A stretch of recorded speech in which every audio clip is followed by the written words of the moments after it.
ഇതിപ്പോ ഇത്രയും കാലം ഞങ്ങള്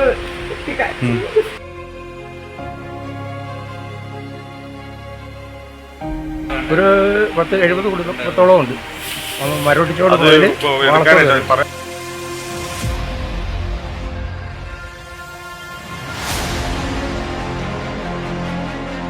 ഈ പുഴയുടെ ഏരിയയിലാണ് കൂടുതലായിട്ട് നമ്മൾ ആൾക്കാർ വീട് വെച്ചിരിക്കുന്നത്. അതുകൊണ്ടാണ് ഈ പുഴയുടെ റമ്പ് എന്ന് പറഞ്ഞാൽ കൈവശമുള്ള സ്ഥലം തന്നെ, കരം കെട്ടുന്ന സ്ഥലം തന്നെ, അതിലാണ് ആൾക്കാർ വീട് വെച്ചിരിക്കുന്നത്.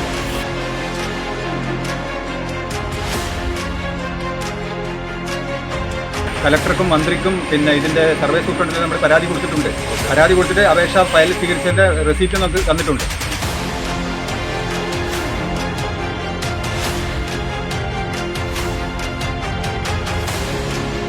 എനിക്ക് ഒരേക്കർ സ്ഥലമേ ഉള്ളൂ. ഒരു ലിങ്ക്സ് പോലും എനിക്ക് കൂടുതൽ വേണം എന്ന് മാത്രം പറയണം. അതിപ്പോഴും അങ്ങനെ തന്നെ പറയുന്നു.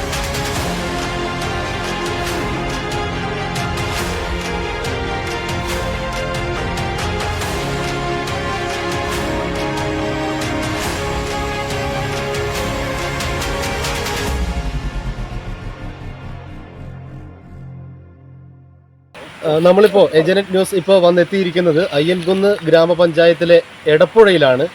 ഇപ്പോൾ ഏകദേശം ആറള ഗ്രാമപഞ്ചായത്തിനെയും അയ്യൻകുന്ന് ഗ്രാമപഞ്ചായത്തിനെയും ബന്ധപ്പെടുത്തി 70 കുടുംബങ്ങളെ നിരാശപ്പെടുത്തി കഴിഞ്ഞ ഒരു വർഷം മുമ്പ് ഇവിടെ റീസർവേ നടന്നു. അതിൻ്റെ അടിസ്ഥാനത്തിൽ ഇപ്പോൾ ജനങ്ങൾക്ക് വളരെ ആശങ്കയാണ് ഇപ്പോൾ ഈ എടപ്പുഴ നിവാസികൾക്കുള്ളത്. അവരുടെ ആശങ്ക എന്താണെന്ന് അറിയാൻ വേണ്ടിയിട്ടാണ് ഞങ്ങളിപ്പോൾ ഇവിടെ എത്തിയിരിക്കുന്നത്. നമുക്ക് അവരോട് തന്നെ ചോദിച്ചു നോക്കാം അവരുടെ ആശങ്കകൾ എന്താണ്. ഈ റീസർവേയുമായി ബന്ധപ്പെട്ട് അവർക്ക് നമ്മോട് പറയാനുള്ളത് എന്താണെന്ന് നോക്കാം. സാർ, എന്താണ് നിങ്ങളുടെ ആശങ്ക? ഇപ്പോൾ റീസർവേ നടന്നിട്ട് ഒരു വർഷമായി. ഇപ്പോൾ ഏതൊക്കെ രീതിയിലാണ് ഇപ്പോൾ നിങ്ങളുടെ ആശങ്ക പങ്കുവെക്കുന്നത്? ഇവിടെ എടൂര് മുതൽ വാളത്തോട് വരെയുള്ള ഈ പുഴയുടെ സൈഡിൽ വെമ്പുഴ പുഴയുടെ ഇരുവശങ്ങളിൽ താമസിക്കുന്ന നിരവധി ഭൂവുടമകളുണ്ട്. അവിടെയൊക്കെ ഭൂമിയുടെ ഏകദേശം 1967 സർവേ ചെയ്ത പ്രകാരം മാത്രമാണ് ഈ റീസർവേയിൽ ഇപ്പോൾ ചെയ്തിരിക്കുന്നത്. അതുകൂടാതെ തന്നെ ഏകദേശം 30-40 സെൻറ്റ് ഭൂമികൾ അതോടൊപ്പം വർഷങ്ങളായി ഏകദേശം 50ഓളം വർഷങ്ങളായി കൃഷി ഇറക്കി ചെയ്തുകൊണ്ടിരിക്കുന്ന കർഷകരാണ് ഇവിടെയുള്ളത്.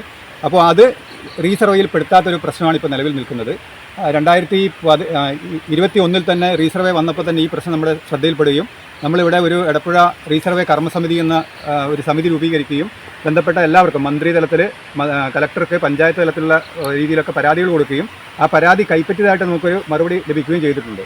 അതിനുശേഷം എടൂര് നടക്കുന്ന ഒരു കേസുമായി ബന്ധപ്പെട്ട് മന്ത്രിയെ കണ്ട് അത് ഒരു കമ്മീഷൻ നിശ്ചയിക്കുകയും ആ കമ്മീഷൻ എടൂര് ഭാഗത്ത് സന്ദർശിച്ച് ഇതിൽ തീരുമാനം എടുത്തിട്ടുണ്ട്. പക്ഷേ ഇതുവരെ അതിന് റിപ്പോർട്ടോ കാര്യങ്ങളോ വന്നിട്ടില്ല. ആ കമ്മീഷൻ്റെ തീരുമാനം എന്താണോ വരുന്നത് അതിനനുസരിച്ച് നമുക്കും അനുകൂലമായ നിലപാടുണ്ടാവുമെന്നാണ് കലക്ടറേറ്റിലെ ഉദ്യോഗസ്ഥർ നമ്മളോട് പറഞ്ഞിരിക്കുന്നത്. ഇപ്പോൾ ഇത് കലക്ടറിൽ നമുക്ക് കിട്ടിയിരിക്കുന്ന പരാതികളുടെ റെസീറ്റുകളാണ് ഇതൊക്കെ ഉള്ളത്. അതുപോലെ അയ്യൻകുന്ന് ഗ്രാമപഞ്ചായത്ത് നമ്മൾ ഈ പരാതി കൊടുത്തപ്പോൾ അതിൽ ഈ ഭൂ ഉടമകൾക്ക് അനുകൂലമായിട്ടുള്ള തീരുമാനം എടുത്തിട്ടുണ്ട്. ഇവിടെ നമുക്ക് പുഴയുടെ സ്വാഭാവിക ഒഴുക്കിന് തടസ്സപ്പെടുന്ന രീതിയിൽ ആരും അവകാശം ഉന്നയിക്കുന്നില്ല. പുഴയ്ക്ക് ആവശ്യമായ ഭൂമി അല്ലെങ്കിൽ ആവശ്യമായ സ്ഥലം എത്രയാണ് അത് ഒഴിച്ച് ബാക്കി വർഷങ്ങളായി കൈവശം വെച്ചിരിക്കുന്ന ഭൂമി അതാത് ഭൂ ഉടമകൾക്ക് നിയമപ്രകാരം സർക്കാർ അളന്ന് അനുവദിച്ച് കൊടുക്കണമെന്നാണ് നമ്മുടെ ആവശ്യം. അത് ഒരുപാട് ആശങ്കയുണ്ട്. ബാങ്കിൽ പോയാൽ ലോൺ എടുക്കാൻ പറ്റുന്നില്ല, വില്ലേജിൽ പോയാൽ കരമെടുക്കാത്ത പ്രശ്നമുണ്ട്, കരടക്കുന്ന കുറേ പേരുണ്ട്, കരടക്കാത്ത കുറേ പേരുണ്ട്. ഒരു 5-8 വീടുകൾ ഇതിൽ പെടുന്നുണ്ട്. ഒരു 5 സെൻറ്റുകാരാണ് അവിടെയൊക്കെ താമസിക്കുന്നത്. അപ്പോൾ ഈ ഒരു പ്രശ്നത്തിന് ശാശ്വതമായ പരിഹാരം ഉദ്യോഗസ്ഥ തലത്തിലും മന്ത്രിതലത്തിലൊക്കെ ഉണ്ടാവണമെന്നാണ് നമുക്ക് അഭ്യർത്ഥിക്കാനുള്ളത്. സ്ഥലത്തിനൊന്നും യാതൊരു കുറവില്ല. ഒരേക്കർ തന്നെ ഞാൻ അന്നേരം അവിടെ ഒരു കേസുണ്ടായിരുന്നു ആ ഏക്കരയുടെ. അതിനകത്ത് ആരും ഞാൻ പറഞ്ഞു എനിക്ക് ഒരേക്കർ സ്ഥലമേ ഉള്ളൂ. അവിടെ ആൾക്കാർ വന്നോട് പറഞ്ഞു എനിക്ക് ഒരേക്കർ സ്ഥലമേ ഉള്ളൂ, ഒരു ലിങ്ക്സ് പോലും എനിക്ക് കൂടുതൽ വേണ്ട എന്ന് മാത്രം പറയണം. അതിപ്പോഴും അങ്ങനെ തന്നെ പറയും. നികുതി മേടിക്കുന്നുണ്ടോ? ഉണ്ട്. ഞാനും നികുതി 22-23 നികുതി അടച്ചു. ഞാൻ ഇനിയിപ്പോൾ ഈ 23-24 പുതുതായിട്ട് അടയ്ക്കാനുള്ളൂ. ചേട്ടൻ്റെ ആശങ്ക എന്ന് പറഞ്ഞു കഴിഞ്ഞാൽ ഈ ഒരേക്കറിൽ കുറയാൻ പാടില്ല. അത് മാത്രമേ എനിക്കുള്ളൂ. ഒരേക്കർ കിട്ടണം. അതിലിട്ട് തരിക അല്ലെങ്കിൽ അങ്ങനെ യാതൊരു കാര്യവും ഇതുവരെ ചെയ്തിട്ടില്ല. അവർ പറഞ്ഞാൽ അതെല്ലാം ചെയ്തു തരാമെന്ന് പറഞ്ഞിട്ട് ഇപ്പോൾ ഞങ്ങളുടേതൊരു 3 ആൾക്കാരായിട്ട് 12 ഏക്കർ സ്ഥലമാണ്. അതൊരൊറ്റ പ്ലോട്ടായിട്ട് അളന്ന് പോയിരിക്കുന്നത്. അതൊന്ന് ഡിവിഷൻ ചെയ്ത് ഞങ്ങൾക്ക് തന്നിട്ടില്ല ഇതുവരെയായിട്ട്. അത് കഴിഞ്ഞ് വീണ്ടും പല പ്രാവശ്യം വരികയും ചെയ്തെങ്കിലും അതല്ല ഞങ്ങളത് ലൈൻ നോക്കുന്നതാണ്, കുഴപ്പമൊന്നുമില്ല, ഇതെല്ലാം നിങ്ങളുടെ പുഴയ്ക്ക് വരെയുള്ളത് നിങ്ങൾക്ക് ലഭിക്കുമെന്നൊക്കെ ഞങ്ങളോട് പറഞ്ഞിട്ടുണ്ട്. അപ്പോൾ നമ്മളിപ്പോൾ എടപ്പുഴയിൽ കുറേ കുടുംബങ്ങളുടെ ആശങ്കകൾ നമ്മൾ കേട്ടു. ഇതിപ്പോൾ ഞാനിപ്പോൾ നിൽക്കുന്നത് മുളന്താനത്ത് വർഗീസ് എന്ന് പറയുന്ന ആളുടെ വീട്ടിലാണ്. ഏകദേശം 1970 കാലഘട്ടങ്ങളിൽ ഇവിടെ വീട് വെച്ച അദ്ദേഹമാണ്. അപ്പോൾ ഇപ്പോൾ നല്ലൊരു പുതിയ വീടൊക്കെയാണ്, ഒരു ആയുസിൻ്റെ ഒരു പകുതിയോളം ഒരു വീടിന് വേണ്ടി അദ്ദേഹം സ്വപ്നമായി നിർമ്മിച്ച ഒരു വീടാണിത്. ഇപ്പോൾ ഞാൻ നിൽക്കുന്നത് ഈ വീടിൻ്റെ പോർച്ചിലാണ്. ഇപ്പോൾ കഴിഞ്ഞ ദിവസം അധികൃതർ വന്നിട്ട് പറഞ്ഞു എന്ന് പറയുന്നത് ഈ പോർച്ച് ഒഴികെ ബാക്കിയൊക്കെ ഇവർക്ക് നഷ്ടമാകും എന്നുള്ള രീതിയിലാണ് പറയുന്നത്. അപ്പോൾ ഇതിനെക്കുറിച്ച് ഇതിൻ്റെ ആധികാരികമായിട്ട് സംസാരിക്കാൻ ഇതിൻ്റെ ചേച്ചി ചേട്ടനൊക്കെ ഉണ്ട് ഇവിടെ.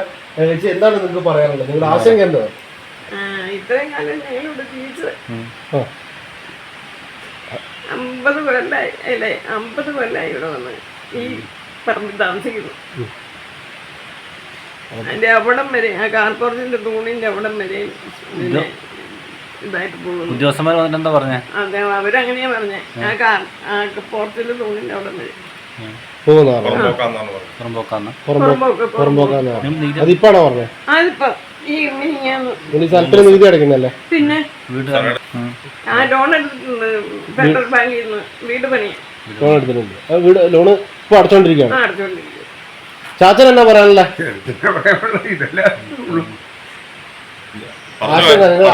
ആശങ്ക എന്ന് പറഞ്ഞാൽ നമ്മുടെ ഭൂമി പോകരുത് എന്നുള്ള ഇത്. വീടും ഇതുമല്ലേ ഒക്കെ പോകാന്ന് പറഞ്ഞു കഴിഞ്ഞാൽ അല്ലെങ്കിൽ കരം കെട്ട് നടക്കില്ലെന്നാ പറയുന്നത്. അമ്മച്ചി പേടിക്കണം, അമ്മച്ചി നികുതി അടയ്ക്കുന്നതല്ലേ, പോകില്ലാന്ന് നമുക്ക് പ്രതീക്ഷിക്കാം. അപ്പോൾ നമ്മൾ ഈ കണ്ടത് ഒരു കുടുംബത്തിന്റെ കണ്ണീരാണ്. കാരണം എന്താ വെച്ചാൽ റീസർവേ എന്നൊക്കെ പറഞ്ഞ് അധികൃതർ ഇവിടുന്ന് ഓരോ കാര്യങ്ങൾ പറഞ്ഞ് അളന്ന് പോകുമ്പോൾ ഒരു കുടുംബം അവരുടെ ആയുഷ്കാലം മുഴുവൻ അധ്വാനിച്ചുണ്ടാക്കിയ ഒരു വീട് പോകുമെന്നൊക്കെയാണ് പറയുന്നത്. ആ അമ്മച്ചയ്ക്ക് ഇപ്പോൾ കരഞ്ഞുകൊണ്ട് നമ്മളോട് സംസാരിക്കാൻ തന്നെ പറ്റാത്തൊരവസ്ഥയാണുള്ളത്. ഇത് കാണുന്ന അധികൃതർ ഇതിനു വേണ്ടിയിട്ടുള്ള കാര്യങ്ങൾ ഈ നാട്ടുകാരുടെ ആശങ്കകൾ മാറ്റിക്കൊണ്ടുള്ള പ്രവർത്തനങ്ങളുമായി മുന്നോട്ട് പോകണമെന്നാണ് ഇപ്പോൾ ഇവിടുത്തെ നാട്ടുകാർ നമ്മോട് പറയുന്നത്. ക്യാമറമാൻ ഷിജോ അബ്രഹാമിനൊപ്പം എടപ്പുഴയിൽ നിന്നും ശ്രീവേഷ്കർ, ഏജന്റ് ന്യൂസ്.